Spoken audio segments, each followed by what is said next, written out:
Karibu katika kipindi kizuri cha Nuru ya Maisha, na somo ambalo liko hewani lina kichwa kinachosema usikubali kushindwa katika safari ya maisha. Usikubali kushindwa katika safari ya maisha. Sisi ni washindi. Sisi tumetengenezwa kufanikiwa. Mungu akubariki sana. Ni mimi Mwalimu Peter nakukaribisha hapa Nuru ya Maisha.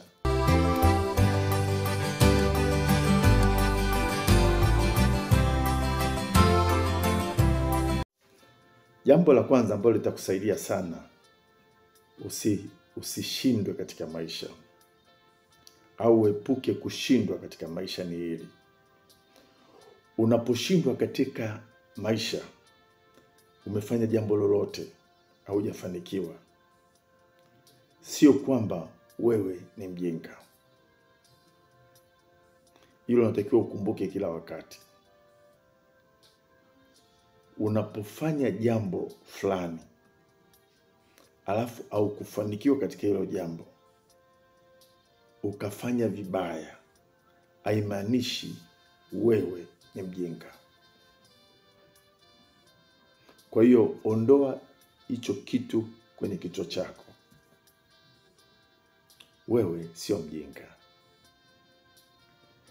Kushindwa katika maisha ni sehemu ya maisha.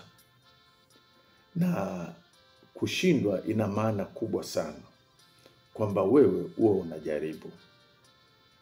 Na unapojaribu maana yake unakuwa, unajifunza na unaboresha mapungufu.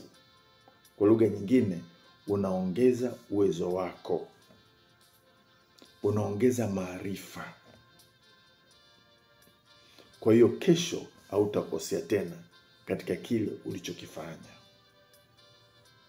Kila aliyefanikiwa kuna mahali alikosea.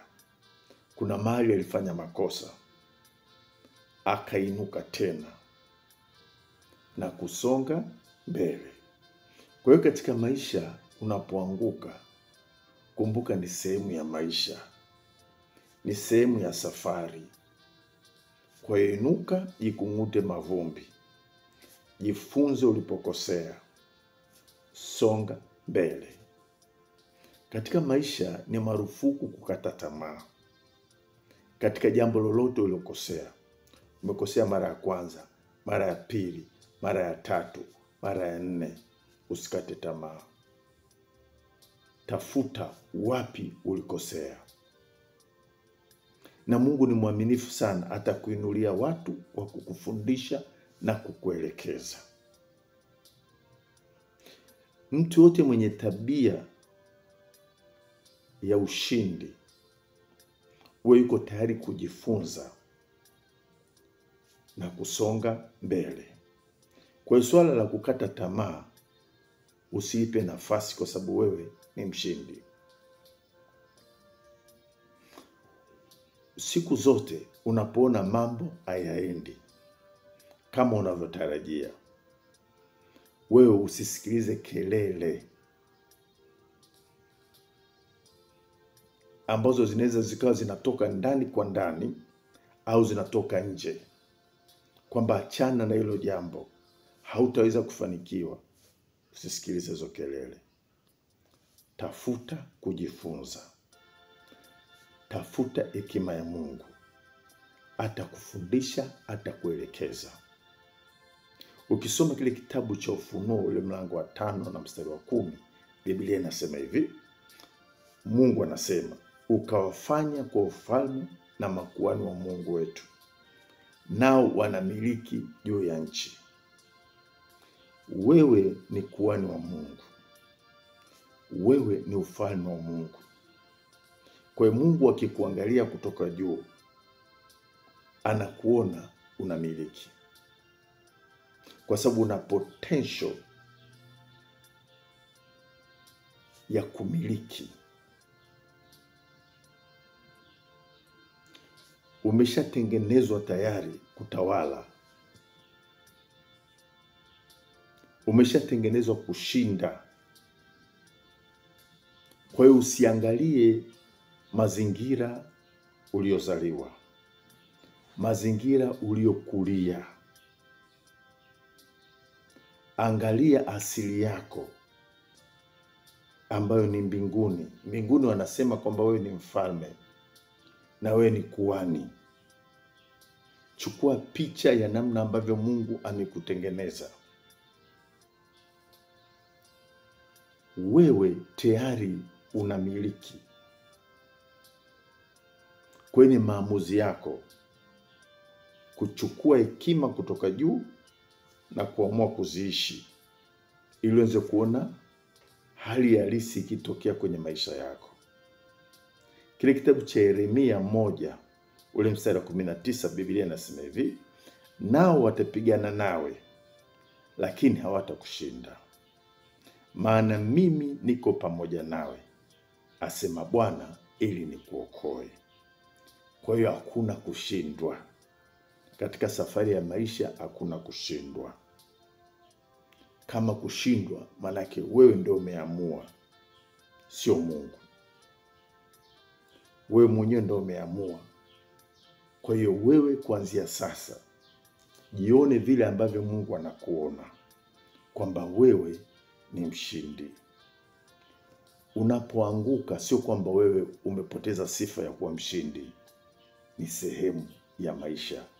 Inuka sasa, toka mahali ulipo, kama mahali unapotakiwa kuwa, kama kuhani na mfalme.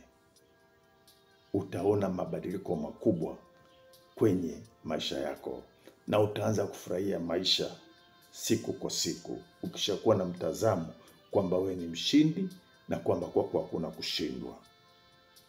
Umeanguka, usione kwamba umeanguka. Ona kwamba ni sehemu ya maisha. Watu watapiga kelele, hautainuka.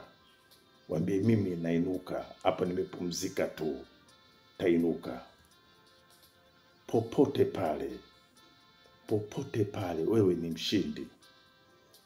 Na Biblia inasema mimi nitakuwa pamoja nawe. Nitakuwa pamoja nawe.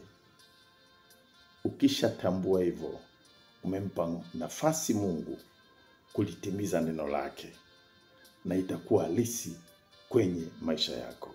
Jambo la pili litakusaidia sana uweze kuishi kama mshindi.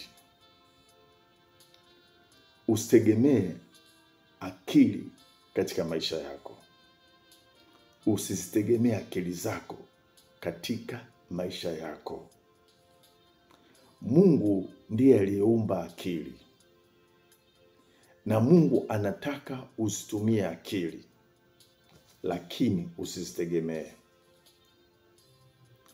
Ukitegemea akili, sio rahisi kufanikiwa katika maisha. Maana unatafuta kushindwa kwenye maisha. Sio rahisi kushinda. Sio rahisi kufikia vile viwango vema ambavyo Mungu amekusudia kwenye maisha yako. Sio rahisi. Katika maisha unachotakiwa kufanya ni kumtegemea Mungu na kutegemea neno lake. Kwa hiyo unapotumia ile akili, lazima umtegemee Mungu. Utegemee lile neno alilosema, ambalo sasa unalitekeleza kwa kutumia maarifa, kutumia akili. Ukiacha kumtegemea Mungu, ukazitumainia akili, umepotea. Umeshashindwa katika vita vya maisha. Siku zote unapotumia akili au unapotegemea akili, unatumaini akili, kitakachotokea utawaza sana, utafikiri mno. Na unapofikiri mno, kitu gani kinatokea?